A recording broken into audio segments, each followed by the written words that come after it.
Good morning. Good morning, sir. Happy morning.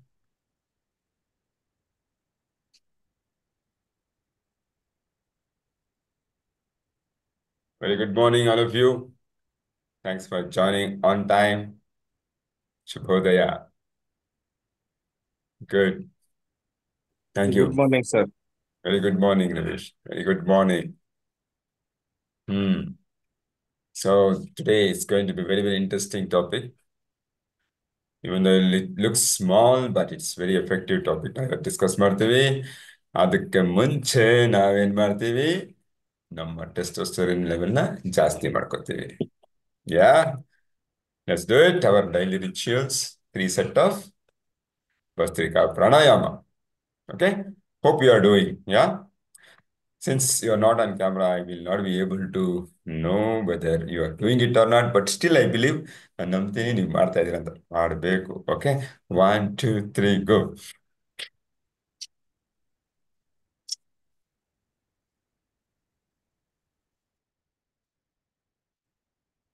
ಹತ್ತು ಒಂದು set.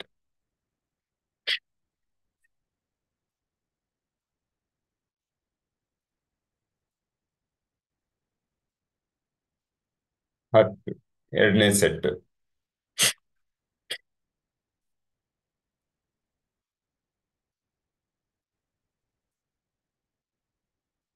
10 ಮೂರನೇ set. Wonderful wonderful excellent excellent. With that ಈಗ ನಾವು ನಮ್ಮ ಸಿಗ್ನೇಚರ್ ಸ್ಟೆಪ್, ನಾವು ಅಪರಿಮಿತರು ಅಂತ ಬೆಳ್ಳಂಬೆಳಿಗ್ಗೆ ನೆನಪಿಸ್ಕೊಳ್ಳುವಂತ ಸಮಯ. ಯಾಕಂದ್ರೆ ಅಪರಿಮಿತರು ಸಾಧಕರು, ಅವರ ದಿನಚರಿನೇ ಬೇರೆ ಇರುತ್ತೆ. ಅದು ನೆನೆಸ್ಕೊಂಡಾಗ ನಾವು ಸಾಧಕರು ಏನ್ ಮಾಡ್ತಾರೆ, ಯಶಸ್ವಿ ವ್ಯಕ್ತಿಗಳು ಏನ್ ಮಾಡ್ತಾರೆ, ಅವರ ದಿನಚರಿನ ಅಳವಡಿಸ್ಕೊಳ್ಳೋಕೆ ಪ್ರಯತ್ನ ಪಡ್ತೀವಿ. ಅವ್ರೇನ್ ಮಾಡ್ತಾ ಇದ್ದಾರೆ, ಆ ಕ್ರಿಯೆಗಳನ್ನ, ಆ ಕಾರ್ಯಗಳನ್ನ ಮಾಡಕ್ ಶುರು ಮಾಡಿದಾಗ ನಮ್ಗೆ ಅವ್ರಿಗೇನೇನ್ ಸಿಗ್ತಾ ಹೋಗ್ತಾ ಇದೆ, ರಿಸಲ್ಟ್ಸ್, ಫಲಿತಾಂಶ ನಮಗೂ ಅದು ಸಿಗ್ತಾ ಹೋಗುತ್ತೆ. ಓಕೆ, ಸೊ ನೆನಪಿಸ್ಕೊಳ್ಳೋ ಸಮಯ. 1, 2, 3, ಗೋ. ನಾನು ಅಪರಿಮಿತ. ನಾನು ಅಪರಿಮಿತ. One, two, three. ನಾನು ಅಪರಿಮಿತ. ಎಸ್, ನಾನು ಅಪರಿಮಿತ, ನೀವು ಅಪರಿಮಿತ, ಎಲ್ಲರೂ ಅಪರಿಮಿತರೇ. ಓಕೆ, ಈಗ ಕ್ವಿಕ್ ಆಗಿ ನಮ್ಮ ಟಾಪಿಕ್ ಬರೋಣ. 23ನೇ ದಿನ ಅಥವಾ 23ನೇ ತಂತ್ರ, ಯಶಸ್ಸಿನ ತಂತ್ರವನ್ನ ಕಲಿಯಕ್ಕೆ ಹೋಗ್ತಾ ಇದೀವಿ. 22 ತಂತ್ರಗಳನ್ನ ಕಲಿತಾಗಿದೆ, ಅಳವಡಿಸ್ಕೊಂಡಿದೀವಿ. ಅದರಿಂದ ಅನೇಕ ಲಾಭಗಳು ಬರ್ತಾ ಇದೆ, ನಮ್ಗೆ ಗೊತ್ತಿಲ್ದೇನೆ ಸ್ಲೋ ಆಗ್ತಾ ಇದೆ. ಅದು ಗೊತ್ತಾಗ ತರ ಏನೋ ಒಂದು ಲಾಭನೂ ನಮಗೆ ಫಲಿತಾಂಶ ಸಿಗ್ತಾ ಇರಬಹುದು. ಅಥವಾ ಈಗ ಅದು ನಾವು ಏನಂತ ಇದೀವಿ, ಇನ್ವೆಸ್ಟ್ಮೆಂಟ್ ತರ ಈಗಾಗಲೇ ನಾವು ಆ ಜ್ಞಾನನ ಅಳವಡಿಸ್ಕೊಳ್ತಾ ಇರೋದ್ರಿಂದ ಮುಂದಿನ ದಿನಗಳಲ್ಲಿ ಅದರ ಲಾಭ ಸಿಗ್ತಾ ಆಗುತ್ತೆ. Thank you. I am going to share the screen ನಾವ್. Yeah, share the screen. Yeah, screen ಕಾಣ್ತಾ ಇದೆಯಾ? ಸ್ಕ್ರೀನ್ ಕಾಣ್ತಾ ಇದೆ Yes, ಸರ್? sir. ಕಾಣಿಸ್ತಾ ಇದೆ. ಓದಕ್ಕೆ okay. Thank you Ravish. Thank you. ಸ್ವಲ್ಪ ದೊಡ್ಡದು ಮಾಡ್ತೀನಿ, ನೀವು ಓದಕ್ಕೆ ಸಾಧ್ಯ ಆಗುತ್ತಲ್ಲ.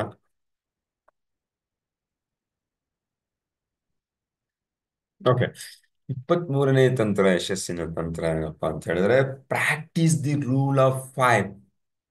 What is meant by that? ಏನಾಗಂದ್ರೆ ನಿಯಮ 5 ಅಭ್ಯಾಸ ಮಾಡಿ ಅಂತ ಹೇಳುತ್ತೆ. ಜಾಕ್ ಕ್ಯಾನ್ಫೀಲ್ಡ್ ಅವರ 64 ತಂತ್ರಗಳಲ್ಲಿ 23ನೇ ತಂತ್ರ, ಪ್ರಾಕ್ಟೀಸ್ ದ ರೂಲ್ ಆಫ್ 5. ನಿಯಮ. ಏನ್ ನಿಯಮ ಅದು? ಏನಕ್ಕೆ ಆ ರೀತಿ ಹೇಳ್ತಾರೆ? ಅದಕ್ಕೆ ಮುಂಚೆ ಒಂದು ಕೋಟ್ ನೋಡೋಣ. Success is the sum of small efforts repeated day in day out ಅಂತ ಹೇಳ್ತಾರೆ Robert Collier, the best selling author and publisher, the secret of the ages ಅಂತ. ಏನೋ ಒಂದು ಪ್ರಪಂಚಾದ್ಯಂತ ಮಿಲಿಯನ್ ಗಟ್ಟಲೆ ಪುಸ್ತಕಗಳು ಮಾರಾಟ ಆಗಿರುವಂತಹ ಆಥರ್ ಏನಿದ್ದಾರೆ, ಆ ಪುಸ್ತಕವನ್ನು ಬರೆದಂತ ಆಥರು ಇದನ್ನು ಹೇಳ್ತಾರೆ. ಸಕ್ಸಸ್ ಇಸ್ ದ ಸ್ಮಾಲ್ ಏನೋ ಸಮ್ ಆಫ್ ಎಫರ್ಟ್ಸ್ ಏನೇನು ಪ್ರತಿದಿನ ನಾವು ಎಫರ್ಟ್ ಅಥವಾ ಎಫರ್ಟ್ ಅಂದ್ರೇನು? ಶ್ರಮ ಅಥವಾ ಪರಿಶ್ರಮ ಏನ್ ಬೇಕಾದ್ರೂ ಹೇಳ್ಬೋದು. ಸಕ್ಸಸ್ ಅಂದ್ರೆ, ಯಶಸ್ಸು ಅಂದ್ರೇನು? ಪ್ರತಿದಿನ ನಾವು ಏನು ಒಂದು ಪರಿಶ್ರಮನ ಹಾಕ್ತೀವಿ, ಸಣ್ಣ ಸಣ್ಣದಾಗಿ, ಚಿಕ್ಕ ಚಿಕ್ಕದಾಗಿ, ನಮಗೆ ಗೊತ್ತಿರೋ ರೀತಿಯಲ್ಲಿ ಏನೋ ಒಂದು ಪರಿಶ್ರಮ ಹಾಕ್ತೀವಿ. ಅದು ಪ್ರತಿದಿನ ಆಗ್ಬೇಕು ಕನ್ಸಿಸ್ಟೆಂಟ್ ಆಗಿ. ಆಗ ಮಾತ್ರ ನಮಗೆ ಸಕ್ಸಸ್ ಸಿಗುತ್ತೆ. ಸಕ್ಸಸ್ ಅಂದ್ರೇನೆ ಅದು. ಯಾವತ್ತೋ ಒಂದಿನ ನಾನೊಂದು ಆಕ್ಟಿವಿಟಿ ಮಾಡಿಬಿಟ್ಟು, ಓಕೆ, 10 ಕಸ್ಟಮರ್ ನಾನು ಇವತ್ತು ಭೇಟಿ ಮಾಡಿದೆ, ನನಗೆ ಆ, ಹೆಚ್ಚು ಸೇಲ್ 10 ಸೇಲ್ ಆಗಬೇಕು ಈ ತಿಂಗಳಿಗೆ. It won't work in that way. Yeah ಅದು ನಾನು ಇವತ್ತು ನಮ್ಮ ಮನೆಯಲ್ಲಿ ನಮ್ಮ ಏನೋ ಆ, ಗಂಡನ ಹತ್ರನೋ ಹೆಂಡತಿ ಹತ್ರನೋ ಒಂದು ಪ್ರೀತಿಯಿಂದ ನಾನೇನೋ ಮಾತಾಡ್ಬಿಟ್ಟೆ, ಸೊ ನನ್ನ ಸಂಬಂಧ ಸರಿಯಾಗ್ಬಿಡ್ಬೇಕು. No, it won't work in that way. ಪ್ರತಿದಿನ ಪರಿಶ್ರಮ ಆಗ್ಬೇಕು, ಪ್ರತಿದಿನ ಏನಾದ್ರೂ ಒಂದು ಮಾಡಬೇಕು. ಅದು ಕಾಂಪೌಂಡ್ ಎಫೆಕ್ಟ್ ಆಗಿ, ಅಂದ್ರೆ ಸಣ್ಣ ಸಣ್ಣ ವಿಚಾರಗಳು, ಸಣ್ಣ ಸಣ್ಣ ಬದಲಾವಣೆಗಳು, ಸಣ್ಣ ಸಣ್ಣ ಪರಿಶ್ರಮಗಳು, ಸಣ್ಣ ಸಣ್ಣ ಇನ್ವೆಸ್ಟ್ಮೆಂಟ್ಗಳು ನಮಗೆ ದೊಡ್ಡ ದೊಡ್ಡದಾದಂತಹ ಫಲಿತಾಂಶಗಳನ್ನ ಕೊಡುತ್ತೆ. ಅದನ್ನ ಯಶಸ್ಸು ಅಂತ ಕರಿತೀವಿ ಅಂತ ಹೇಳ್ತಾರೆ ರಾಬರ್ಟ್ ಕಾಲಿಯರ್. ಓಕೆ. ಆ ಇವ್ರೇನ್ ಮಾಡ್ತಾರೆ, ಅದಕ್ಕೊಂದು ಎಕ್ಸಾಂಪಲ್ಸ್ ಕೊಡ್ತಾರೆ. ನಮ್ಮ ಎಕ್ಸಾಂಪಲ್ಸ್ ನಾವು ಆಮೇಲೆ ಮಾತಾಡೋಣ. ಈಗ ಇವ್ರ ಎಕ್ಸಾಂಪಲ್ಸ್ ತಗೋಬೇಕು ಅಂದ್ರೆ, ಜಾಕ್ ಕ್ಯಾನ್ಫೀಲ್ಡ್ ಅವರು ಏನ್ ಮಾಡ್ತಾರೆ, ಏನ್ ಮಾಡ್ತಾರೆ ಅಂತ ಅವರು ಕೊಟ್ಟಿದ್ದಾರೆ. ಚಿಕನ್ ಸೂಪ್ ಫಾರ್ ದಿ ಸೋಲ್ ಅಂತ ಒಂದು ಪುಸ್ತಕನ ಬರೀತಾರೆ. ಅದನ್ನ ಒಂದು 10 ಇಯರ್ಸ್ ಕಂಟಿನ್ಯೂಸ್ ಆಯ್ತು, ಬೆಸ್ಟ್ ಸೆಲ್ಲಿಂಗ್ ಬುಕ್ ಅಂತ ಹೇಳುತ್ತೆ. ಆ, ಏನು ಪ್ರಪಂಚಾದ್ಯಂತ ಅಥವಾ ಅಥವಾ ಟೈಮ್ಸ್ ಮ್ಯಾಗಝಿನ್ ಅಲ್ಲಿ ಬರೀತಾರೆ. ನ್ಯೂಯಾರ್ಕ್ ಬೆಸ್ಟ್ ಸೆಲ್ಲರ್ಸ್ ಅಂತ ಏನು ಟೈಮ್ಸ್ ಅಂತ ಏನ್ ಹೇಳ್ತಾರೆ, ಅದರಲ್ಲಿ ಬರುತ್ತೆ. ಹಾಗಾಗಿ 1.9 ಮಿಲಿಯನ್ಸ್ ಬುಕ್ಸ್ ಮಾರಾಟ ಆಗುತ್ತೆ. ಅದು ಹೇಗೆ ಬಂತು, ಅದಕ್ಕೆ ನಾನು ಈ ರೂಲ್ 5 ಅಥವಾ 5ರ ನಿಯಮನ ಹೇಗೆ ಅಳವಡಿಕೆ ಮಾಡಿಕೊಟ್ಟೆ ಅಂತ ಹೇಳ್ತಾರೆ ಜಾಕ್ ಕ್ಯಾನ್ಫೀಲ್ಡ್ ಅವರು. ಅವ್ರು ಹೇಳ್ತಾರೆ, ಆ ಪುಸ್ತಕನ ನಾನು ಲಾಂಚ್ ಮಾಡಿದ ನಂತರ ಏನ್ ಮಾಡ್ತಾ ಇದ್ವಿ ನಾವು ಅಂತ ಹೇಳಿ. ಇವರು one of the co authors, ಇಬ್ರು ಆಥರ್ಸ್ ಅದನ್ನ ಬರೀತಾರೆ. 5 ಇಂಟರ್ವ್ಯೂನ ಮಾಡ್ತಾರೆ. 5 ಇಂಟರ್ವ್ಯೂನ ಇವರು ಆ, ಮಾಡ್ತಾರೆ. ಅದನ್ನ ಪಬ್ಲಿಷ್ ಮಾಡ್ಬೇಕು ಅಂದ್ರೆ ರೇಡಿಯೋನಲ್ಲಿ ಇಂಟರ್ವ್ಯೂ ಕೊಡ್ತಾರೆ, ಈ ಪುಸ್ತಕದ ಬಗ್ಗೆ ಹೇಳ್ತಾರೆ, ಈ ಪುಸ್ತಕದ ಏನ್ ಲಾಭ ಅಂತ ವಿವರಣೆ ಕೊಡ್ತಾರೆ. ಅದು ಜನರಿಗೆ ತಲುಪುತ್ತೆ, ಅದು ಜನರಿಗೆ ತಲುಪುತ್ತೆ. ಅದೇ ರೀತಿ ಬೇರೆ ಬೇರೆ ಎಡಿಟರ್ಸ್ ಹತ್ರ ಹೋಗ್ತಾರೆ, ಸಂಪಾದಕರ ಹತ್ರ ಈ 5 ಪುಸ್ತಕನ ಕೊಡ್ತಾರೆ.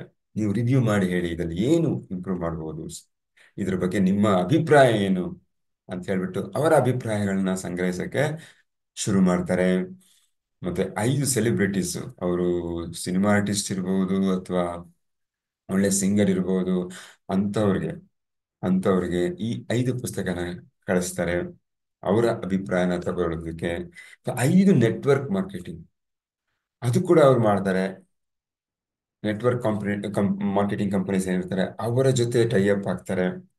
ಯಾವ ರೀತಿ ಇದನ್ನ ಸೇಲ್ ಮಾಡೋದು, ಜನರಿಗೆ ರೀಚ್ ಮಾಡಿಸೋದು, ಮಾರ್ಕೆಟ್ ಮಾಡೋದು, ಇದನ್ನ ಜನರಿಗೆ ಹೇಗೆ ಗೊತ್ತಾಗ್ಸೋದು, ಇಲ್ಲೊಂದು ಪುಸ್ತಕ ಇದೆ, ಇದರಲ್ಲೊಂದು ಅಮೂಲ್ಯವಾದಂತಹ ಜ್ಞಾನ ಭಂಡಾರ ಇದರಲ್ಲಿದೆ, ನನಗೆ ಸಹಾಯ ಆಗತ್ತೆ ಅಂತ ಜನರಿಗೆ ಹೇಗೆ ರೀಚ್ ಮಾಡಿಸೋದು ಅಂತ ಹೇಳ್ಬಿಟ್ಟು ಅವ್ರ ಜೊತೆ ಒಂದು ಸ್ಟ್ರಾಟಜಿನ ಫಾರ್ಮ್ ಮಾಡ್ತಾರೆ. ಮತ್ತೆ ಲಾಯರ್ಗಳಿಗೆ ಅದನ್ನ ಫ್ರೀಯಾಗಿ ವಿತರಣೆ ಮಾಡ್ತಾರೆ.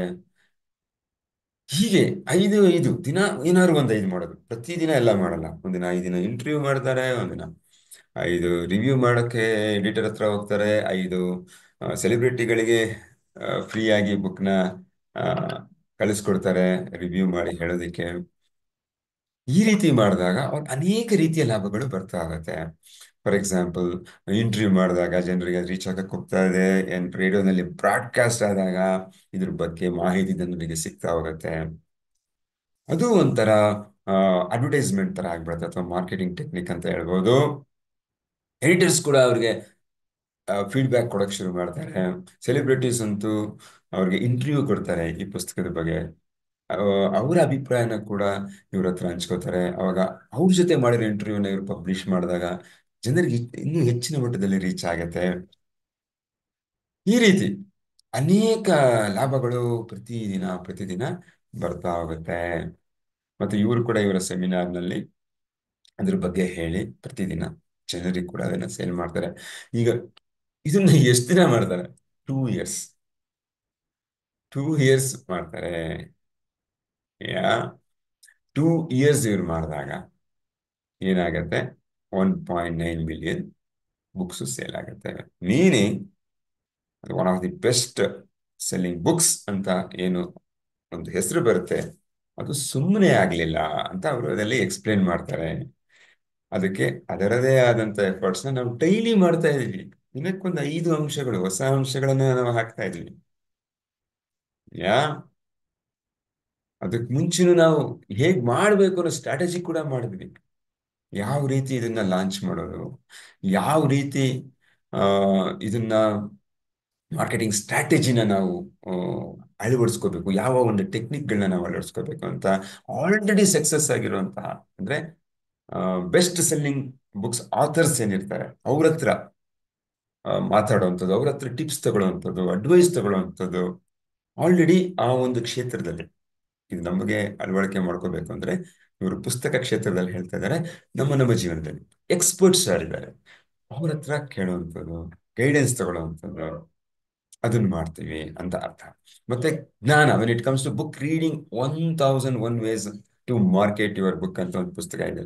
ಅದನ್ನ ಓದೋದು, ಅದರ್ಥ ಬೇರೆ ಬೇರೆ ಪುಸ್ತಕಗಳಿಂದ ನಮಗೆ ಬೇಕಾಗಿರುವಂತಹ ಮಾಹಿತಿಗಳನ್ನ ಸಂಗ್ರಹಣೆ ಮಾಡೋದು, ಜ್ಞಾನನ ಹೆಚ್ಚಿಸ್ಕೊಳ್ಳೋದು.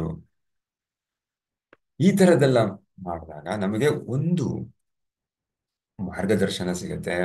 ಮತ್ತೆ ಈಗ ಸುತ್ತಾಕಡೆ ಜಸ್ಟ್ ಲೈಕ್ ರೂಟ್ ಕೇಳೋತರ, ಯಾವ್ದಪ್ಪ ಇವಾಗ ಇಲ್ಲಿಂದ ಹೈದರಾಬಾದ್ಗೆ ಹೋಗ್ಬೇಕು, ರೂಟ್ ಹೇಳಿ ಅಂತ ಒಬ್ಬರನ್ನ ಕೇಳಿದ್ರೆ ಮಾರ್ಗದರ್ಶನ ಅವ್ರು ಹೇಳ್ತಾರೆ. ಈಗ GPS ಇದೆ, ಅದು ಕೂಡ ಮಾರ್ಗದರ್ಶನ ಕೊಡುತ್ತೆ ನಮ್ಗೆ. ಆ ಹಾಗೆ ಅದರ ಸಹಾಯ ತಗೊಂಡಾಗ ನಾವು ಎಷ್ಟು ಬೇಗ, ಎಷ್ಟು ಆ ಚೆನ್ನಾಗಿರುವಂತಹ ರಸ್ತೆಯಲ್ಲಿ ನಮ್ಮ ಒಂದು ಪ್ರಯಾಣನ ಮುಂದುವರಿಸ್ಬೋದು ಅಂತ ನಮಗೆ ಗೊತ್ತಾಗತ್ತೆ. ಮತ್ತು ನಾವು ಅದನ್ನ ಫಾಲೋ ಮಾಡಿದಾಗ ಅಲ್ಲಿ ಬೇಗ ತಲುಪ್ತೀವಿ. ಅಥವಾ ದಿನ 5-5 ಕಿಲೋಮೀಟರ್ 5-5 ಕಿಲೋಮೀಟರ್ 5-5 ಕಿಲೋಮೀಟರ್ ಅಂತ ನಡೀತಾ ಹೋದ್ರೂ ನಾವು ಬರೀ ನಡಿಗೆನಲ್ಲೇ ಒಂದಿನ ಅಲ್ಲಿ ತಲುಪಿಬಿಡ್ತೀವಿ ಅಂತ ಒಂದು ಎಕ್ಸಾಂಪಲ್ ನಾವು ಕೊಡಬಹುದು ನಮ್ಮ ಜೀವನಕ್ಕೆ ಅಳವಡಿಸ್ಕೊಂಡ್ರೆ. So this is one thing. 5 specific things that move you forward your goal. ಯಾವ ಒಂದು ಏನ್ ಮಾಡ್ಬೇಕು, ನಾವು 5 ವಿಚಾರಗಳನ್ನ ಐಡೆಂಟಿಫೈ ಮಾಡಬೇಕು. ನನ್ನ ಗೋಲ್ ಹತ್ರ ಹೋಗೋದಕ್ಕೆ ನಿರ್ದಿಷ್ಟವಾಗಿರುವಂತಹ 5 ವಿಚಾರಗಳು, ಅಂಶಗಳನ್ನು ಏನು ಅಂತ ಕಂಡುಹಿಡ್ಕೊಂಡು ಅದನ್ನ ಡೈಲಿ ಮಾಡಬೇಕು ಅಂತ ಹೇಳ್ತಾರೆ. If you go to a very large tree and take 5 swings at it with a very sharp axe, eventually no matter how large the tree, it will fall down ಅಂತ ಹೇಳ್ತಾರೆ. ಸಾನ್ ಸ್ಕಾಲಸ್ಟಿಕ್ ಒಬ್ರು ಟೀಚರ್, ಇವರು ಒಳ್ಳೆ famous teacher ಆಗಿರ್ತಾರೆ. ಇವರು ಒಂದು ಯುಕ್ತಿನ ಅಥವಾ ಉಕ್ತಿನ, ಆ ಒಂದು ಕೋಟ್ನ ಹೇಳ್ತಾರೆ. What does it mean by that? ಏನಂಗಂದ್ರೆ ಅಂದ್ರೆ ನೀವು ದೊಡ್ಡ ಟ್ರೀ ಇರುತ್ತೆ, ದೊಡ್ಡ ಮರ, ನಮ್ಮ ಹತ್ರ ಆ, ಏನೋ ಗರಗಸ ಇರೋದಿಲ್ಲ ಫಾರ್ ಎಕ್ಸಾಂಪಲ್, ಅಥವಾ ಅದಕ್ಕೆ ಆದ ಈಗ ಮರ ಕತ್ತರಿಸೋ ಹೊಸ ಮಾಡರ್ನ್ ಎಕ್ವಿಪ್ಮೆಂಟ್ಸ್ ಇರೋದಿಲ್ಲ. ಸ್ಟಿಲ್ ನಮ್ಮ ಗುರಿ ಅದನ್ನು ಬೆಳೆಸ್ಬೇಕು ಅಂತ ಹೇಳಿದ್ರೆ ಆ ಮರನ ಕತ್ತರಿಸ್ಬೇಕು. ಮತ್ತು ಆ ಮರದಲ್ಲಿರುವಂತಹ ಆ, ಏನು ಅಂಶಗಳಾದ ರೆಂಬೆ, ಕೊಂಬೆ, ಕಾಂಡ, ಇದರಿಂದ ನನಗೆ ಪೀಠೋಪಕರಣಗಳನ್ನ ಮಾಡ್ತೀನಿ ಅಥವಾ ಒಂದು ಮಾರಾಟ ಮಾಡಿ ನಾನು ಅದರಿಂದ ಒಂದು ಲಾಭವನ್ನ ಸಂಪಾದಿಸ್ತೀನಿ ಅನ್ನೋ ಗುರಿ ಇಟ್ಕೊಂಡಿದ್ರೆ ಏನ್ ಮಾಡ್ಬೇಕು ಅಂತ ಹೇಳ್ತಾರೆ ಅಂದ್ರೆ, ನಿಮ್ಮ ಹತ್ರ ಎಕ್ಸ್ ಕೊಡ್ಲಿ ಇದ್ರೆ ಸಾಕು. ಕೊಡ್ಲಿನಲ್ಲಿ ದಿನ 5-5 ಪೆಟ್ಟು, ದಿನ 5 ಪೆಟ್ಟು, ಜಾಸ್ತಿನೂ ಇಲ್ಲ, ಕನ್ಸಿಸ್ಟೆಂಟ್ ಆಗಿ ಪ್ರತಿದಿನ ಅದ್ರ ಮೇಲೆ ಹಾಕ್ತಾ ಇದ್ರೆ ಒಂದು ದಿನ ಆ ಮರ ಕೆಳಗೆ ಬೀಳುತ್ತೆ. ಯಾ ಎಷ್ಟು ಅದ್ಭುತವಾಗಿದೆ ನೋಡಿ. ನಮ್ಮ ಹತ್ರ ರಿಸೋರ್ಸಸ್ ಇಲ್ಲ, ಅನುಕೂಲ ಇಲ್ಲ, ನನ್ನ ಹತ್ರ ಬಿಸ್ನೆಸ್ ಶುರು ಮಾಡೋಕ್ಕೆ ದುಡ್ಡಿಲ್ಲ, ಅಷ್ಟು ಜ್ಞಾನನೂ ಇಲ್ಲ, ಮನೇಲಿ ಪ್ರೀತಿ ಸಂಪಾದನೆ ಮಾಡೋದಕ್ಕೆ ಆ ಒಂದು ನನಗೆ ಬೇಕಾಗಿರುವಂತಹ ಏನಂತಾರೆ ಪೇಷನ್ಸ್ ಇರೋದಿಲ್ಲ, ಬಟ್ ಸ್ಟಿಲ್ ನಾವು ಅದನ್ನ ಅರ್ನ್ ಮಾಡ್ಬೋದು ಅಂತ ಅವರು ಈ ಒಂದು ಉದಾಹರಣೆ ಮೂಲಕ ಹೇಳ್ತಾರೆ. ಹೇಗೆ ಒಂದು ದೊಡ್ಡ ಮರನ, ಅತಿ ದೊಡ್ಡದಾದ ಮರ, ಕೇವಲ ಒಂದು ಕೊಡ್ಲಿನಿಟ್ಕೊಂಡು ಪ್ರತಿದಿನ ಒಂದು ನಿರ್ದಿಷ್ಟ ಸ್ಥಳದಲ್ಲಿ ಹೊಡಿತಾ ಇದ್ದಾಗ ಒಂದು ದಿನ ಅದು ಬೀಳುತ್ತೆ. ಅಂದ ಮೇಲೆ ನಮ್ಮ ಜೀವನದಲ್ಲಿ ನಾವು ಒಂದು ಬಿಸ್ನೆಸ್ನ ಮಾಡಬೇಕು ಅಂತ ಹೇಳಿದ್ರೆ ಪ್ರತಿದಿನ ಕನ್ಸಿಸ್ಟೆಂಟ್ ಆಗಿ ನಿರ್ದಿಷ್ಟವಾದ ಕೆಲಸಗಳನ್ನ, ಅದಕ್ಕೆ ಬೇಕಾಗಿರುವಂತ ಪೂರಕ ಕೆಲಸಗಳನ್ನ, 5 ಕೆಲಸಗಳನ್ನ ನಾವು ಮಾಡ್ತಾ ಇದ್ರೆ ಅದು ನಮಗೆ ಫಲ ಕೊಡುತ್ತೆ ಅಂತ ತುಂಬಾ ಸುಚಿಂಕವಾಗಿ ಇವ್ರನ್ನ ತಿಳಿಸ್ತಾರೆ. ಇದನ್ನ ನಾವು ಎಕ್ಸಾಂಪಲ್ಸ್ ನಾವು ಕೊಡ್ಬೇಕು ಅಂದ್ರೆ, when it comes to personal life ಅಲ್ಲಿ ನನ್ನ ಗುರಿ ಏನು, ನನ್ನ ಸ್ಪೌಸ್ ಜೊತೆ ಅಥವಾ ಗಂಡ ಹೆಂಡತಿ ಇರ್ಬೋದು, ಮಕ್ಕಳ ಜೊತೆ ಇರ್ಬೋದು, ಅಥವಾ ರಿಲೇಟಿವ್ಸ್ ಜೊತೆ ಇರ್ಬೋದು, ಇನ್ಲಾಸ್ ಜೊತೆ ಇರ್ಬೋದು, ನಾನೀಗ ಒಂದು ಶಾಂತಿಯುತ ಸೌಹಾರ್ದಯುತವಾದಂತಹ ಒಂದು ಸಂಬಂಧನ ಹೊಂದಬೇಕು. ಅದರಿಂದ ನನಗೆ ಮಾನಸಿಕ ನೆಮ್ಮದಿ ಸಿಗುತ್ತೆ. ನನ್ನ ಗುರಿ ಕಡೆ ನಾನು ಫೋಕಸ್ ಮಾಡ್ತೀನಿ ಯಾ ಅಂತ ಇದ್ರೆ, ಗುರಿ ನನಗಿದ್ರೆ, ಅದು ಒಂದು ಗುರಿಯಾಗಿದ್ದರೆ ಏನ್ ಮಾಡ್ಬೇಕು? ಪ್ರತಿದಿನ ಪ್ರತಿದಿನ ಒಂದು ಫಾರ್ ಎಕ್ಸಾಂಪಲ್ ಮಕ್ಕಳಾದ್ರೆ ಅವರು ಯಾವುದೋ ಒಂದು ವಿಚಾರನ ಗಮನಿಸಿ ಅಪ್ರಿಶಿಯೇಟ್ ಮಾಡಬೇಕು. ಯಾ ಅವ್ರಿಗೆ ಅಪ್ರಿಶಿಯೇಟ್ ಮಾಡಬೇಕು. ಇಲ್ಲ ಏನೋ ಒಂದು ಹೊಸ ಕೆಲಸನ ಅವ್ರಿಗೆ ಜವಾಬ್ದಾರಿಯಿಂದ ಕೂಡಿರುವಂತಹ ಒಂದು ಕೆಲಸಕ್ಕೆ ಹಚ್ಚಬೇಕು. ಅದರಿಂದ ಯಾವುದೋ ಒಂದು ಆ ನಾವು ಇಂಪೋಸ್ ಮಾಡೋ ಥರ ಇರಬಾರ್ದು. ನೀನು ಇನ್ಸ್ಟ್ರಕ್ಷನ್ಸ್ಗಿಂತ ಈ ಕೆಲಸ ಮಾಡು, ಆ ಕೆಲಸ ಮಾಡು, ಹೀಗ್ ಮಾಡಿಲ್ಲ ನೀನು, ಹೀಗ್ ತಪ್ಪು ಮಾಡಿದೆ, ಹೀಗ್ ಮಾಡಬೇಕಿತ್ತು, ಹೀಗ್ ಮಾಡಿದ್ರೇನೆ ಸರಿ ಅಂತ ನಾವೇನ್ ಹೇಳ್ತೀವಿ, ನಮ್ಮ ಬಿಲೀಫ್ ಸಿಸ್ಟಮ್ ಇಂದ ಆಪರೇಟ್ ಮಾಡ್ತೀವಿ. ನಮ್ಮ ಸರಿ ತಪ್ಪುಗಳು ಏನಿರ್ತವೆ ಅದನ್ನ ನಾವು ಮಕ್ಳಿಗೆ ಏನ್ ಹೇರ್ತೀವಿ, ಅದರಿಂದ ಒಂದು ಹೆಜ್ಜೆ ಹಿಂದಕ್ಕೆ ತಗೊಂಡು, ಯಾ ಮಕ್ಳಿಗಾಗ್ಲೇ ಶುರುವಾಗಿರುತ್ತೆ ಕಿರಿಕಿರಿ. ನಮ್ಗೆ ಗೊತ್ತಿರಲ್ಲ, ಅದು over A period of time ಗೊತ್ತಾಗುತ್ತೆ. ಟೀನೇಜ್ ಬಂದಾಗ ಅವ್ರು ಎಕ್ಸ್ಪ್ರೆಸ್ ಮಾಡಕ್ ಶುರು ಮಾಡ್ತಾರೆ. ಅಲ್ಲಿ ಗಂಟ ನಮ್ಗೆ ಗೊತ್ತಾಗಲ್ಲ ಮಕ್ಳಿಗೆ ನಾವು ಹೇಳ್ತಾ ಇರೋದು ಇಷ್ಟ ಆಗ್ತಾ ಇಲ್ಲ ಅಂತ ನಾವು ಹೇರ್ತಾ ಇರೋದು. ಸೊ ಹಾಗಾಗಿ ವಿಭಿನ್ನ ರೀತಿಯಲ್ಲಿ ಅಪ್ರಿಶಿಯೇಟ್ ಮಾಡೋದು ಅಂತ ಹೇಳಿದ್ವಿ. ಹೊಸ ಕೆಲಸಗಳಿಗೆ ಹಚ್ಚುವಂಥದ್ದು ಆ ನಾವು ಮಾಡಿದ್ವಿ. ಮತ್ತೆ ಅವ್ರ ಮುಂದೆ ನಾವು ಸೌಹಾರ್ದವಾಗಿ ಗಂಡ ಹೆಂಡತಿ ಹೇಗಿರ್ಬೇಕು, ಯಾವುದೇ ಒಂದು ವೈಮನಸ್ಯ ಬಂದರೂ ಸಹ, ಮಿಸ್ಅಂಡರ್ಸ್ಟ್ಯಾಂಡಿಂಗ್ ಬಂದ್ರು ಅವ್ರ ಮುಂದೆ ತೋರ್ಪಡಿಸ್ಕೊಳ್ದೆ ಅದನ್ನ ನಾವೊಂದು ಆ ಅಂಡರ್ಸ್ಟ್ಯಾಂಡಿಂಗ್ ಬಂದು, ಈ ತರ ನಿಮ್ಮ ಬಂದ ಭಿನ್ನಾಭಿಪ್ರಾಯ ಇದ್ರೆ ಎಲ್ಲೋ ಒಂದ್ ಕಡೆ ಒಂದು ಸಮಯ ತಗೊಂಡು ಒಂದಿನದಲ್ಲಿ ಅಲ್ಲಿ ಮಾತಾಡೋಣ.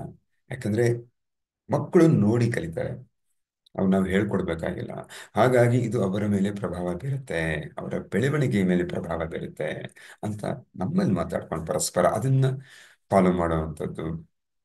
ಯಾ ಮತ್ತೆ ಅವರ ಮಕ್ಕಳಿಗೆ ಸಹಾಯ ಮಾಡುವಂಥದ್ದು. ಯಾವುದೋ ಒಂದು ಕೆಲಸ ಇದೆ, ಯಾವುದೋ ವಿಡಿಯೋ ಗೇಮ್ ನೋಡ್ತಾ ಇರ್ತಾರೆ, ಓಕೆ ನೋಡ್ಬೇಡ ಅನ್ನೋದಕ್ಕಿಂತ ನೋಡಿದ್ರೆ ಅದಕ್ಕಿಂತ ನಮ್ಗೆ ಆರೋಗ್ಯಕರವಾದಂತಹ ಮಾನಸಿಕ ಬೆಳವಣಿಗೆ ಉತ್ತಮವಾಗಿರುವಂತಹ ಗೇಮ್ಸ್ಗಳೇನಿದಾವೆ ಅನ್ನೋದನ್ನ ಇಂಟ್ರೊಡ್ಯೂಸ್ ಮಾಡ್ಕೊಡುವಂಥದ್ದು, ಅವ್ರಿಗೆ ತುಂಬಾ ಆಸಕ್ತಿಕರವಾಗಿ ಅವ್ರಿಗೆ ಎಕ್ಸ್ಪ್ಲೇನ್ ಮಾಡುವಂಥದ್ದು, ಅವ್ರ ಜೊತೆ ಸೇರಿ ನಾವು ಕೂಡ ಆಡುವಂಥದ್ದು.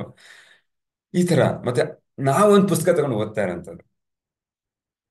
ಅವ್ರು ಓದು ಅನ್ನೋದಲ್ಲ, ನಾವೇ ಒಂದು ಪುಸ್ತಕನ ಪ್ರತಿದಿನ, ನಮಗ್ ಕಷ್ಟ ಆಗತ್ತೆ, ಅಫ್ಕೋರ್ಸ್ ಕಷ್ಟ ಆಗತ್ತೆ, ನಮಗೆ ಅಭ್ಯಾಸ ಇರಲ್ಲ, ಸ್ಟಿಲ್ ನಮ್ಮ ಗುರಿ ಒಳ್ಳೆ ಸಂಬಂಧವನ್ನ ಅಥವಾ ಒಳ್ಳೆ ಮಕ್ಕಳನ್ನ ಒಳ್ಳೆ ಮೌಲ್ಯಯುತವಾದ ಶಿಕ್ಷಣ ಕೊಡಬೇಕು ಅಂತ, ಒಳ್ಳೆ ಪ್ರಜೆಗಳನ್ನಾಗಿ ಮಾಡಬೇಕು, ಅಥವಾ ಒಳ್ಳೆ ಒಬಿಡಿಯಂಟ್ ಮಕ್ಕಳನ್ನಾಗಿ ಮಾಡಬೇಕು, ಒಳ್ಳೆ ಕ್ರಿಯೇಟಿವ್ ಆಗಿರುವಂತಹ ಇನೋವೇಟಿವ್ ಆಗಿರುವಂತಹ ಒಂದು ಮೆದುಳನ್ನ ಅವರಲ್ಲಿ ನಿರ್ಮಾಣ ಮಾಡಬೇಕು ಅಂದ್ರೆ ಅವ್ರಿಗೆ ನೋಡಿ ಕಲಿಯಕ್ಕೆ ಅವಕಾಶ ಮಾಡ್ಕೊಡ್ತೀವಿ. ಸೊ ಪುಸ್ತಕನ ಓದಿದಾಗ ಅವರು ಅದರ ಮೇಲಿಂದ ಪ್ರಭಾವಕ್ಕೊಳಗಾಗಿ ಅವರೇ ಓದಕ್ಕೆ ಶುರು ಮಾಡ್ತಾರೆ. ಈ ತರ ತುಂಬಾ ವಿಭಿನ್ನ ರೀತಿಯಲ್ಲಿ ಅವ್ರಿಗೇನ್ ನಾವು ಕಲಿಸ್ಬೇಕು ಅಂತ ಇದೀವೋ ಅದನ್ನ ನಾವು ಅಳವಡಿಸ್ಕೊಂಡು ಸೂಕ್ಷ್ಮವಾಗಿ ಅದನ್ನ ನಾವು ಅನುಕರಣೆ ಮಾಡಬೇಕು. ಇದು ಎಕ್ಸಾಂಪಲ್ ಆಗುತ್ತೆ ವೆನ್ ಇಟ್ ಕಮ್ಸ್ ಟು ಗಂಡ ಹೆಂಡತಿರ ಸಂಬಂಧ ಇರೋದು. ಇವತ್ತು ನಾನು ಅವ್ರಿಗೆ ಒಂದು ಒಂದು ಏನಂತಾರೆ ಅಪ್ರಿಶಿಯೇಟ್ ಮಾಡೋದು, ನಾವು ಮಾಡಿರೋ ಕೆಲಸನ ಗುರುತಿಸಿ, ನೀವು ತಂದ್ಕೊಟ್ಟಿರೋ ನಿಮಗೆ ಈ ಒಂದು ಪದಾರ್ಥ ಇಷ್ಟ ಆಯ್ತು ಅನ್ನೋದು, ಅಥವಾ ಈ ಅಡಿಗೆ ನನಗೆ ತುಂಬಾನೇ ಇಷ್ಟ ಆಯ್ತು ಇವತ್ತು ನೀನು ಅಂತ ಹೇಳೋದು, ನೀವು ಚೆನ್ನಾಗಿ ಕಾಣ್ತಿದ್ಯಾ ಅಂತ ಹೇಳೋದು. ಅಂದ್ರೆ ಹೃದಯದಾಳದಿಂದ, ಆರ್ಟಿಫಿಷಿಯಲ್ ಆಗಲ್ಲ. ನನಗೆ ಆ ಒಂದು ಗುರಿ ಅಂತ ತಲೆಗೆ ಬಂದಾಗ ನಿಜವಾಗ್ಲೂ ನಾವು ಅದನ್ನ ಮಾಡ್ಬೇಕಾಗತ್ತೆ. ಯಾವುದೇ ಕ್ಷಣದಲ್ಲಿ ಅವ್ರಿಗೆ ಅನಿಸ್ಬಾರ್ದು ನಾವು ಆರ್ಟಿಫಿಷಿಯಲ್ ಆಗಿ ಮಾಡ್ತಾ ಇದ್ದೀವಿ ಅಂತ. ಅಥವಾ ಕ್ಷಮಿಸ್ಬಿಡೋದು, ಏನೋ ತಪ್ಪು ಮಾಡ್ತಾರೆ ಇವತ್ತು ನಾನು ಕ್ಷಮಿಸ್ತೀನಿ, ಅಥವಾ ನಾನ್ ತಪ್ಪು ಮಾಡಿದ್ರೆ ಇವತ್ತು ಕ್ಷಮೆ ಕೇಳಿದ್ದೀನಿ, ಏನೋ ಒಂದು ನಾನು ಪ್ರೀತಿಸ್ತೀನಿ ಅಂತ ಹೇಳೋವಂಥದ್ದು. ಹ್ಮ್ ನಿಮ್ಮ ಗುಣ ನನಗೆ ಇಷ್ಟ ಆಯ್ತು ಅಂತ ಹೇಳೋದು, ಅಥವಾ ಯಾವುದೋ ಹಿಂದೆ ನಡೆದ ಒಂದು ಪಾಸಿಟಿವ್ ಆ ಥ- ಒಂದು ಒಂದು ಇನ್ಸಿಡೆಂಟ್, ಇಬ್ರು ಚೆನ್ನಾಗಿರುವಾಗ ಹೇಗಿದ್ವಿ, ಅನ್ನೋದನ್ನ ನೆನಪಿಸ್ಕೊಂಡು ಮಾತಾಡುವಂಥದ್ದು, ಶೇರ್ ಮಾಡ್ಕೊಳ್ಳುವಂಥದ್ದು. ಯಾ ಮತ್ತೆ ಯಾವ್ದಾದ್ರು ಒಂದು ನಮ್ಮ ಟ್ರಸ್ಟ್ ನ ಹೇಗೆ ಬಿಲ್ಡ್ ಮಾಡೋದು ಅನ್ನೋದ್ರ ಬಗ್ಗೆ, ಏನ್ ಮಾಡಿದ್ರೆ ನಂಬಿಕೆ ಪರಸ್ಪರ ಹೆಚ್ಚಾಗತ್ತೆ ಅನ್ನೋಂಥದ್ದು. ಇಂಥದನ್ನ ಕೆಲವು ವಿಚಾರಗಳನ್ನ ಪ್ರತಿದಿನ ಪ್ರತಿದಿನ ಮಾಡ್ತಾ ಹೋದಾಗ ಸಂಬಂಧ ಖಂಡಿತವಾಗಲೂ ಉತ್ತಮಗೊಳ್ಳುತ್ತೆ. ಕೇವಲ ಯಾವುದೋ ಒಂದು ಟೆಕ್ನಿಕ್ ಕಲ್ತ್ಬಿಟ್ಟೆ, ಯಾವುದೋ ಒಂದು ಕ್ಲಾಸ್ ಅಟೆಂಡ್ ಮಾಡಿದೆ, ನನ್ಗೊಂದು ಟೆಕ್ನಿಕ್ ಹೇಳ್ಕೊಟ್ರು, ಅಥವಾ ಯಾವುದೋ ಒಂದು ಪುಸ್ತಕ ಓದಿದೆ, ಅಲ್ಲಿ ಹೇಳಿದ್ರು, ಯಾವುದೋ ಯೂಟ್ಯೂಬಲ್ಲಿ ಒಂದು 5 ಅಂಶ ಹೇಳಿದ್ರು, ನಾನು ಫಾಲೋ ಮಾಡಿದೆ. ಎಸ್, ವರ್ಕ್ ಆಗಲ್ಲ ಅಂತೆಲ್ಲ ಆಗತ್ತೆ, ಬಟ್ ಅದರ ಜೊತೆಗೆ ಪ್ರತಿದಿನ ಸ್ವಲ್ಪ ಸ್ವಲ್ಪ ಸಣ್ಣ ಸಣ್ಣ ಏನು ಎಫರ್ಟ್ಸ್ ಅಥವಾ ಹೆಜ್ಜೆ ಹೆಜ್ಜೆಗಳನ್ನ ಇಡ್ತಾ ಹೋಗ್ಬೇಕಾಗತ್ತೆ ನಮ್ಮ ಗುರಿಯ ಕಡೆಗೆ. ಬಿಸ್ನೆಸ್ ಅಷ್ಟೇ, ಅದೇನು ಹೊರತಲ್ಲ. ಬಿಸ್ನೆಸ್ ಅಲ್ಲೂ ಇವತ್ತು ನಾನು ಹೊಸ ಕಸ್ಟಮರ್ 5 ಜನನೇನೋ ಮಾತಾಡಿಸ್ತೀನಿ, ಹೊಸ ಇನ್ವೆಸ್ಟರ್ಸ್ನ ನಾನು ಮಾತಾಡ್ತೀನಿ. ಇವತ್ತು 5 ಡಿಫರೆಂಟ್ ಏನೋ ಮಾರ್ಕೆಟಿಂಗ್ ಸ್ಟ್ರಾಟಜಿನ ನಾನು ಶುರು ಮಾಡ್ತೀನಿ. 5 ಡಿಫ್ರೆಂಟ್ ಕಸ್ಟಮರ್ಗೆ ರೀಚ್ ಆಗ್ತೀನಿ, ಸೋಷಿಯಲ್ ಮೀಡಿಯಾದಲ್ಲೋ ಅಥವಾ ಏನೋ ಪೇಪರಲ್ಲಿ ಆ್ಯಡ್ ಕೊಡ್ತೀನಿ, ಟಿವಿಲಿ ಆ್ಯಡ್ ಕೊಡ್ತೀನಿ. ಏನೋ ಒಂದು ಡಿಫ್ರೆಂಟ್ ಆಗಿ ಮಾಡ್ಬೇಕಾಗತ್ತೆ. ಕೇವಲ ಒಂದು ಆ, 5 ರೂಪಾಯಿನ ನಾವು ಪ್ರತಿದಿನ ಪ್ರತಿದಿನ ಸೇವ್ ಮಾಡಿದ್ರೆ ಏನಾಗತ್ತೆ? ಒಂದು 40 ವರ್ಷಗಳ ಕಾಲ ಅನ್ಕೊಳ್ಳೋಣ ನಾವು, 20-60 ವರ್ಷ ರಿಟೈರ್ಮೆಂಟ್ ಆಗೋಷ್ಟೊತ್ತಿಗೆ ಒಂದು ದೊಡ್ಡ ಮೊತ್ತ ಸಂಗ್ರಹ ಆಗ್ಬಿಡುತ್ತೆ ಸರ್. ಅದು ಪವರು. 10 ರೂಪಾಯಿ ಮಾಡಿದ್ರೆ ಪ್ರತಿದಿನ 10 ರೂಪಾಯಿ ಬ್ಯಾಂಕಲ್ಲಿ ಹಾಕ್ತಾ ಇದ್ರೆ ಅದು ಇಂಟ್ರೆಸ್ಟ್ ಬರ್ತಾ ಇರುತ್ತೆ. 5 ರೂಪಾಯಿಗೆ ಏನು ಒಂದು 3 ಲಕ್ಷ ಅಷ್ಟೇನೋ ಸಿಗ್ಬೋದು. 10 ರೂಪಾಯಿ ಮಾಡಿದ್ರೆ ಒಂದು 7-8 ಲಕ್ಷ. ಯಾ 100 ರೂಪಾಯಿ ಮಾಡ್ತಾ ಹೋದ್ರೆ ಸೇವ್ ಪ್ರತಿದಿನ, ನಂದಲ್ಲ ಅಂತ ಹೇಳ್ತಾ ಇದ್ರು, ನನಗೆ ರಿಟೈರ್ಮೆಂಟ್ಗೆ 50-60 ಲಕ್ಷ ಇರುತ್ತೆ. ಮೀನಿಂಗ್ ಹಣ ಆಗ್ಲಿ, ಪ್ರೀತಿ ಆಗ್ಲಿ, ಅಥವಾ ವೃತ್ತಿ ಆಗ್ಲಿ, ವ್ಯಾಪಾರ ಆಗ್ಲಿ, ಎಲ್ಲದರಲ್ಲೂ ನಾವು ಉನ್ನತಿ ಸಾಧಿಸ್ಬೇಕು ಅಥವಾ ನಮ್ಮ ಗುರಿನ ಸಾಧಿಸ್ಬೇಕಂದ್ರೆ ಪ್ರತಿದಿನ ಕೆಲವು ಅಂಶಗಳನ್ನ ನಿರ್ದಿಷ್ಟವಾಗಿ ಅನುಕರಣೆ ಮಾಡಬೇಕಾಗತ್ತೆ. Yeah okay, got it. These are the few examples. So ಇವತ್ತಿನ look what sustained effort can do. ಏನ್ ನಮ್ಮ ಎಕ್ಸರ್ಸೈಸ್ ಅಂದ್ರೆ, look what a sustained effort can do. ಏನು ಸಸ್ಟೈನ್ಡ್ ಎಫರ್ಟ್ ಅಂದ್ರೆ ನಿರ್ದಿಷ್ಟವಾಗಿ ಪ್ರತಿದಿನ ಆಗ್ತಾ ಇರುವಂತಹ ಎಫರ್ಟ್ ಏನು ಲಾಭಗಳನ್ನ ತಂದುಕೊಡುತ್ತೆ ಅಂತ ನಾವೀಗ ಮಾತಾಡಿದೀವಿ.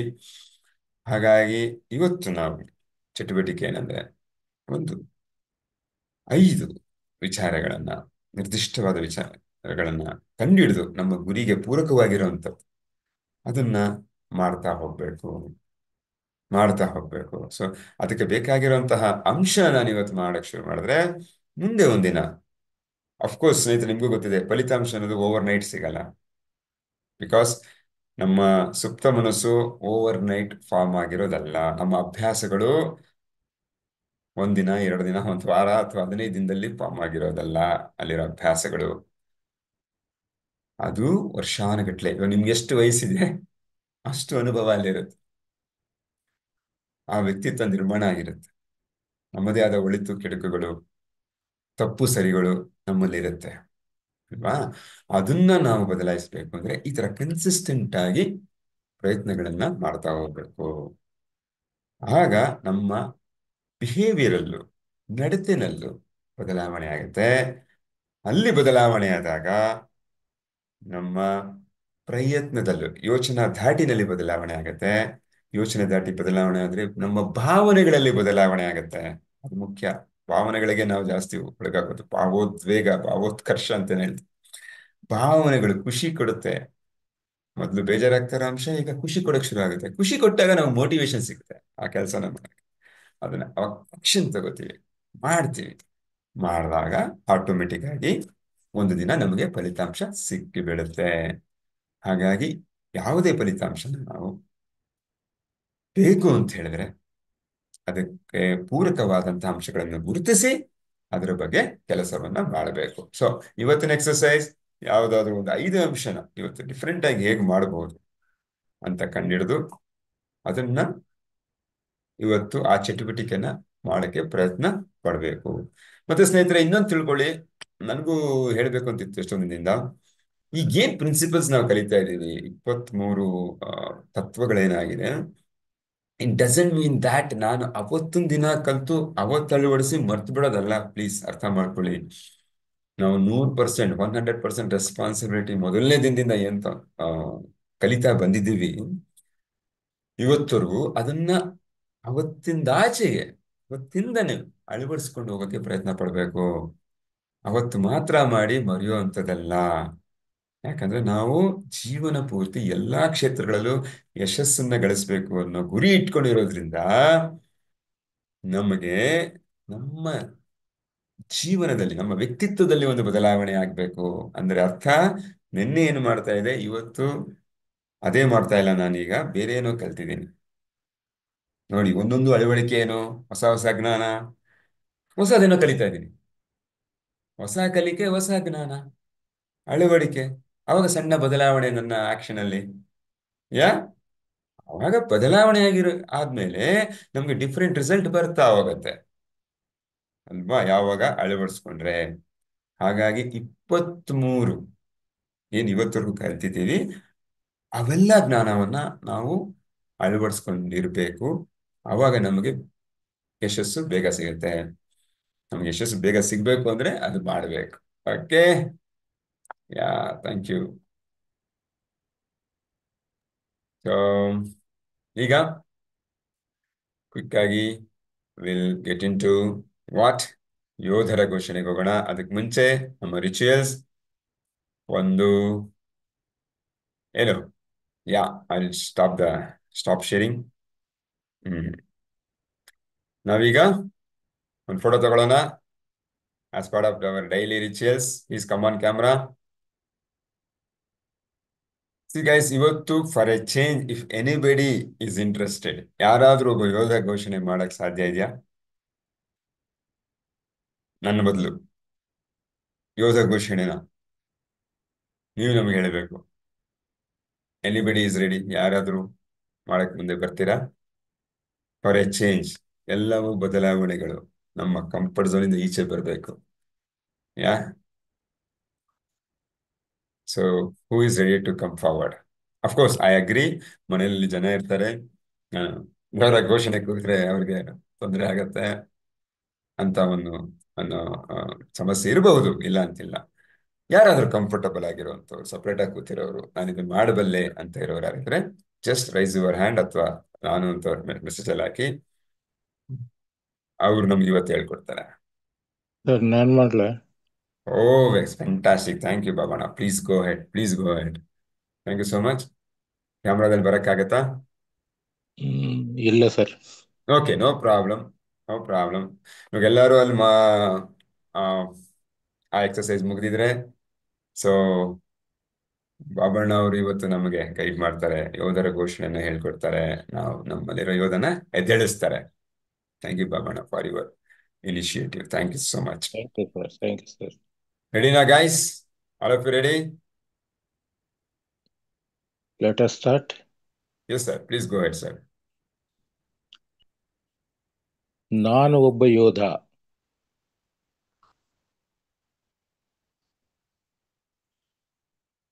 ನಾನು ಒಬ್ಬ ಯೋಧ.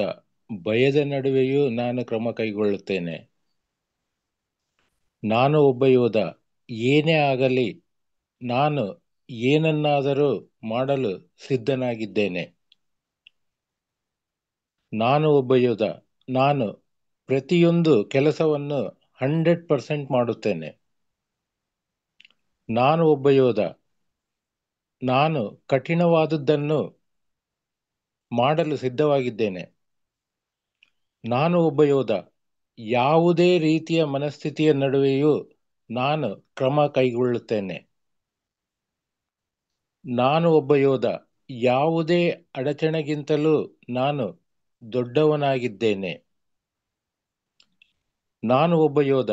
ನಾನು ಏನು ನಡೆದರೂ ಸಹ ಯಶಸ್ಸನ್ನು ಸಾಧಿಸುತ್ತೇನೆ.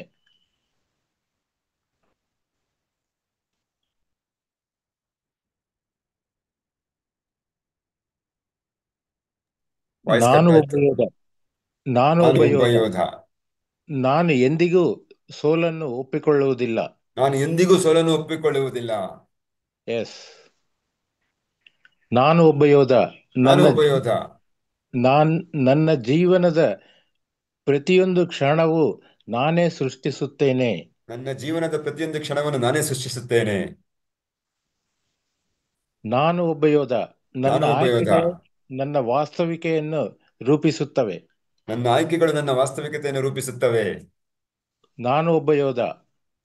ನನ್ನ ನಾನು ಪ್ರತಿಕ್ರಿಯೆ ನನ್ನ ಕಾಕತಾಳಿಯನ್ನು ರೂಪಿಸುತ್ತದೆ. ನಾನು ಒಬ್ಬ ಯೋಧ. ನನಗೆ ನನ್ನ ಪ್ರತಿಕ್ರಿಯೆ ನನ್ನ ಸಂತೋಷ ರೂಪಿಸುತ್ತದೆ. ಫಲಿತಾಂಶವನ್ನು ರೂಪಿಸುತ್ತದೆ. ನಾನು ಆ ನನಗೆ ಆಗೋದಿಲ್ಲ ಅನ್ನೋ ಮಾತೇ ಇಲ್ಲ. ನಾನು ಮಾಡೋದು ಅಥವಾ ಬಿಡೋದು ನನ್ನ ಆಯ್ಕೆಗೆ ಬಿಟ್ಟಿದ್ದು. ನನಗಾಗೋದಿಲ್ಲ ಅನ್ನೋ ಮಾತೇ ಇಲ್ಲ. ನಾನು ಮಾಡೋದು ಅಥವಾ ಬಿಡೋದು ನನ್ನ ಆಯ್ಕೆ. ನ್- ನನಗೆ ಆಗೋದಿಲ್ಲ ಅನ್ನೋ ಮಾತೇ ಇಲ್ಲ. ನಾನು ಮಾಡುವುದು ಅಥವಾ ಬಿಡುವುದು ನನ್ನ ಆಯ್ಕೆ. ಯಾ ನಾನು ನನ್ನ ಹೃದಯಕ್ಕೆ ಸತ್ಯನಿಷ್ಠನಾಗಿದ್ದೇನೆ. ನಾನು ನನ್ನ ಹೃದಯಕ್ಕೆ ಸತ್ಯನಿಷ್ಠನಾಗಿದ್ದೇನೆ. ನಾನು ಒಬ್ಬ ಯೋಧ. ನಾನು ನನ್ನ ಸತ್ಯವನ್ನು ಸಹಾನುಭೂತಿಯೊಂದಿಗೆ ಹೇಳುತ್ತೇನೆ. ನಾನು ಒಬ್ಬ ಯೋಧ. ನಾನು ಸತ್ಯವನ್ನು ಸಹಾನುಭೂತಿಯೊಂದಿಗೆ ಹೇಳುತ್ತೇನೆ. ನಾನು ಒಬ್ಬ ಯೋಧ. ನಾನು ನನ್ನ ಬದ್ಧತೆಯನ್ನು ಕಾಯ್ದುಕೊಳ್ಳುತ್ತೇನೆ. ನಾನು ಒಬ್ಬ ಯೋಧ. ನಾನು ನನ್ನ ಬದ್ಧತೆಯನ್ನು ಕಾಯ್ದುಕೊಳ್ಳುತ್ತೇನೆ. ನಾನು ಒಬ್ಬ ಯೋಧ. ನನ್ನ ಮಾತೇ ಕಾನೂನು. ನಾನು ಒಬ್ಬ ಯೋಧ. ನನ್ನ ಮಾತೇ ಕಾನೂನು. ನಾನು ಒಬ್ಬ ಯೋಧ. ನಾನು ನನ್ನನ್ನು ಈಗಲೇ ಅನುಮೋದಿಸುತ್ತೇನೆ. ನಾನು ಒಬ್ಬ ಯೋಧ. ನಾನು ನನ್ನನ್ನು ಈಗಲೇ ಅನುಮೋದಿಸುತ್ತೇನೆ. ಸರ್, ಇಲ್ಲಿ ಅನುಮೋದಿಸುತ್ತೇನೆ ಅಂದ್ರೆ ಏನ್ ಮೀನಿಂಗ್ ಬರುತ್ತೆ ಸರ್? ನನ್ನನ್ನು ನಾನು ಓಚ್ ಮಾಡ್ತೀನಿ. ನಾನೇನೇ ಮಾಡ್ತಾ ಇದ್ದೀನಿ ಅಂದ್ರೂ ಅದು ಸರಿ ಅಂತ ಹೇಳ್ತೀನಿ. ಓಕೆ. ಅಕ್ನಾಲೇಜ್ ಮಾಡ್ತೀನಿ ಅಂತ ಹೇಳ್ತಾರಲ್ಲ. ಹಾ ನಾನೇನೇ ಹಾ. ಮಾಡಿದ್ರು ಸರಿ ಅಂತ ನನಗೆ ನಾನು ಹೇಳ್ಕೊತೀನಿ. ಬೇರೆಯವ್ರು ಹೇಳೋದಲ್ಲ. ನಾನು ಓಕೆ. ಅನುಮೋದನೆ ಮಾಡಬೇಕು. Self appreciation. Validation. Validation. Validation. Okay. Validate ಮಾಡೋದ. ಹಾ ಹಾ. Thank you sir. Thank you, thank you. ಮುಂದೆ. ನಾನು ಒಬ್ಬ ಯೋಧ. ನನಗೆ ಎಲ್ಲಾ ಸಾಧ್ಯವಿದೆ ಎಂದು ನಾನು ನಂಬುತ್ತೇನೆ. ನಾನು ಒಬ್ಬ ಯೋಧ. ನನಗೆ ಎಲ್ಲ ಸಾಧ್ಯವಿದೆ ಎಂದು ನಾನು ನಂಬುತ್ತೇನೆ. ನಾನು ಒಬ್ಬ ಯೋಧ. ನಾನು ಒಬ್ಬ ಯೋಧ. ನಾನು ನನ್ನ ಗುರಿಗಳನ್ನು ಸಾಧಿಸುತ್ತೇನೆ. ನಾನು ಒಬ್ಬ ಯೋಧ. ನಾನು ನನ್ನ ಗುರಿಗಳನ್ನು ಸಾಧಿಸುತ್ತೇನೆ. ನಾನು ಒಬ್ಬ ಯೋಧ. ನಾನು ಒಬ್ಬ ಯೋಧ. ನಾನು ಒಬ್ಬ ಯೋಧ. ನಾನು ಒಬ್ಬ ಯೋಧ. ನಾನು ಒಬ್ಬ ಯೋಧ. ನಾನು ಒಬ್ಬ ಯೋಧ. Excellent, excellent Baba. Thank you so much. Thank you so much friends. Thank you more sir. Power to you. M P ಅವಕಾಶ ವೈ ಅಂತ ಕೊಟ್ಟಿದ್ದಕ್ಕೆ ಟೈಪ್ ಥ್ಯಾಂಕ್ ಯು. ಮಾಡಿ ಬಾಬಣ್ಣ ಅವರಿಗೆ.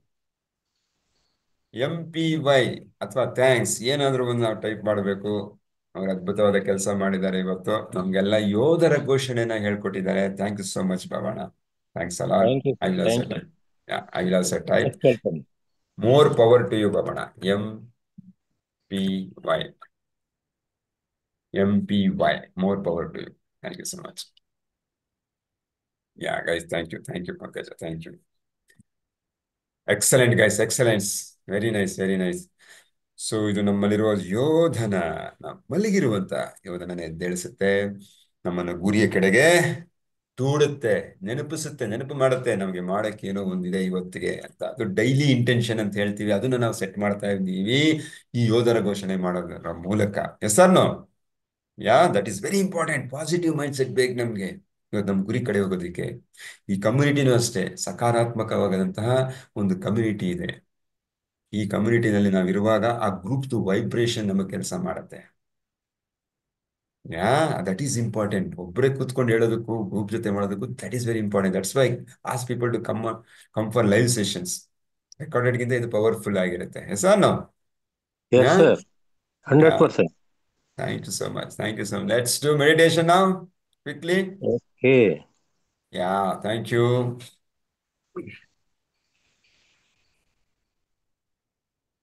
ಆರಾಮದಾಯಕ ಸ್ಥಿತಿಯಲ್ಲಿ ಕುಳಿತುಕೊಳ್ಳಿ. ಬೆನ್ನು ಸ್ಥಿರವಾಗಿರಲಿ. ಕಣ್ಣುಗಳನ್ನು ಮುಚ್ಚಿಕೊಳ್ಳಿ. ಆದಷ್ಟು ಯಾವುದೇ ಡಿಸ್ಟರ್ಬೆನ್ಸ್ ಇಲ್ಲದಂತಹ ಸ್ಥಳದಲ್ಲಿ ಕುತ್ಕೊಂಡು ಉತ್ತಮ. ಮತ್ತು ನಿಮ್ಮ ಗಮನ ಉಸಿರಾಟದ ಮೇಲಿರಲಿ.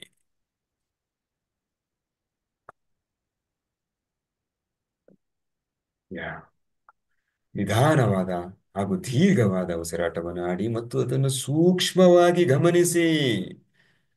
ಮತ್ತೆ ಸ್ನೇಹಿತರೆ, ಉಸಿರಾಟದ ಸರಿಯಾದ ಉಸಿರಾಟದ ಕ್ರಮ ನಾವು ಅವತ್ತು ಮಾತಾಡಿದ್ದೀವಿ. ನಾವು ಉಸಿರನ್ನು ಎಳ್ಕೊಳ್ಳುವಾಗ ದೀರ್ಘವಾದ ಉಸಿರನ್ನು ಎಳ್ಕೊಂಡಾಗ ಹೊಟ್ಟೆ ಮುಂದಕ್ಕೆ ಬರಬೇಕು. ಅದು ಸರಿಯಾದ ಉಸಿರಾಟದ ಕ್ರಮ. ಅದು ಧ್ಯಾನ ಮಾಡುವಾಗ ಮಾತ್ರ ಅಂತ ಇಟ್ಕೋಬಾರ್ದು. ನಡೆಯುವಾಗ, ಕೂತ್ಕೊಳ್ಳುವಾಗ, ಮಾತಾಡುವಾಗ ನಾವು ಅದನ್ನ ಗಮನ ಇಟ್ಟು ಮಾಡಬೇಕು. ಅದಕ್ಕೆ ಬೇಕಾದ್ರೆ ನೀವು ಒಂದ್ಸರಿ ಕೈನ ಇಟ್ಕೊಂಡು ನೋಡ್ಬೇಕು, ಪರಿಶೀಲನೆ ಮಾಡ್ಕೋಬೇಕು. ನಾನು ಉಸಿರನ್ನ ದೀರ್ಘವಾಗಿ ಎಳ್ಕೊಂಡಾಗ ಹೊಟ್ಟೆ ಮುಂದಕ್ಕೆ ಬರ್ತಾ ಇದೆಯಾ ಅಂತ ಹೇಳಿ, ಮತ್ತೆ ಉಸಿರನ್ನ ಬಿಟ್ಟಾಗ ಹೊಟ್ಟೆ ಒಳಗೆ ಹೋಗ್ತಾ ಇದೆಯಾ ಅಂತ ಹೇಳಿ. ಈ ದೀರ್ಘವಾದ ಉಸಿರಾಟದಿಂದ ನಾನಾ ಬಗೆಯ ಅಂತೂ ಹಲವು ಕಾಯಿಲೆಗಳು ವಾಸಿ ಆಗ್ಬಿಡುತ್ತೆ. ಅದ್ರ ಬಗ್ಗೆ ಇನ್ನೊಂದಿನ ಮಾತಾಡೋಣ. ತುಂಬಾ ಅನುಕೂಲಗಳಿದಾವೆ. ಆದ್ರೆ ಇದು ಸರಿಯಾದ ಉಸಿರಾಟದ ಕ್ರಮವನ್ನ ಸದಾ ಮಾಡಿ, ಮೆಡಿಟೇಷನ್ ಮಾಡುವಾಗ್ಲೇ ಅಂತ. ಓಕೆ.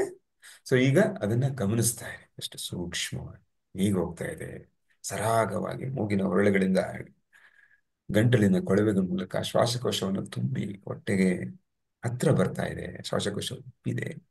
ಮತ್ತೆ ಅದು ಇನ್ನು ಎಕ್ಸೇಲ್ ಆಗುವಾಗ ಅದನ್ನ ಕುಗ್ಗಿ ಶ್ವಾಸಕೋಶ, ಆ ಗಾಳಿ ಗಂಟಲಿನ ಕೊಳವೆ ಮೂಲಕ ಮೂಗಿನಿಂದ ಹೊರಳುಗಳಿಂದ ಬರುತ್ತೆ ಅನ್ನೋದನ್ನ ಗಮನಿಸ್ಬೇಕು. Okay. Yeah I play background music. Just keep watching your breath. Meantime, yeah. Yeah, that's yeah.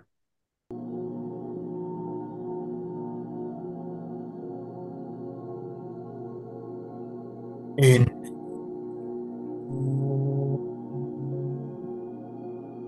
Exhale.